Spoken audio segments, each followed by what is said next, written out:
ইসলাম ধর্মাবলম্বীদের সবচেয়ে গুরুত্বপূর্ণ মসজিদ কাবায় গত বৃহস্পতিবার প্রবেশ করেছেন রেকর্ড ৫ লাখ ওমরা যাত্রী। এর আগে কখনো কাবায় একদিনে এত সংখ্যক ওমরা যাত্রীর প্রবেশের ঘটনা ঘটেনি। কাবা ও মসজিদে নববী রক্ষণাবেক্ষণ কর্তৃপক্ষ the General Presidency for Affairs of the Grand Mosque and Prophet's Mosque শুক্রবার এক বিবৃতিতে জানিয়েছে এ তথ্য।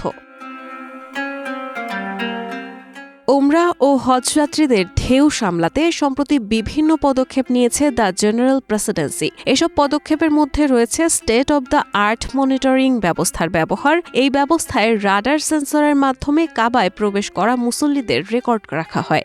এছাড়া মুসল্লিদের গতিবিধি পর্যবেক্ষণের জন্য কাবা চত্বরের বিভিন্ন স্থানে স্মার্ট ক্যামেরাও ফিট করা হয়েছে।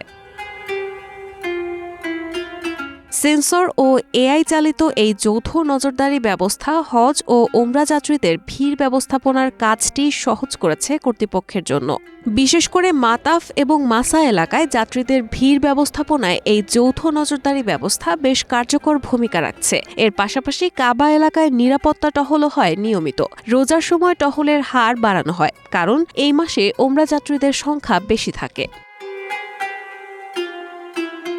এছাড়া হারমাইন কর্তৃপক্ষ ওমরা পালনকারীদের জন্য বিনামূল্যে লাগেজ সংরক্ষণের ঘোষণা দিয়েছে। তাদের দেওয়া ঘোষণা অনুযায়ী গ্র্যান্ড মসজিদের পূর্ব দিকে মক্কা লাইব্রেরির কাছে এবং পশ্চিম দিকে গেট ৬৪ এর কাছে বিনামূল্যে লাগেজ সংরক্ষণের ব্যবস্থা করা হয়েছে।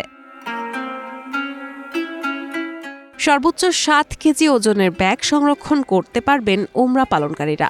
সংরক্ষণাগারে ব্যাগ সর্বোচ্চ ৪ ঘণ্টা রাখা যাবে। সংরক্ষণাগারে রাখা ব্যাগে মূল্যবান জিনিসপত্র, নিষিদ্ধ পণ্য, খাবার ও ওষুধ সংরক্ষণ করা যাবে না। ব্যাগ সংরক্ষণের জন্য একটি ক্লেম টিকিট প্রদান করা হবে। সৌদি আরব সরকার অনুমোদিত ডিজিটাল হজ সেবা গেটওয়ে নুসুক অ্যাপের মাধ্যমে পারমিট দেখিয়ে এই সুবিধা গ্রহণ করতে পারবেন ওমরা পালনকারীরা। মক্কায় পবিত্র ২ মসজিদে প্রবেশ করতে হলে নুসুক অ্যাপের মাধ্যমে ওমরা পালনের অনুমতি গ্রহণ বাধ্যতামূলক। রাহানা মুন, প্রবাস খবর।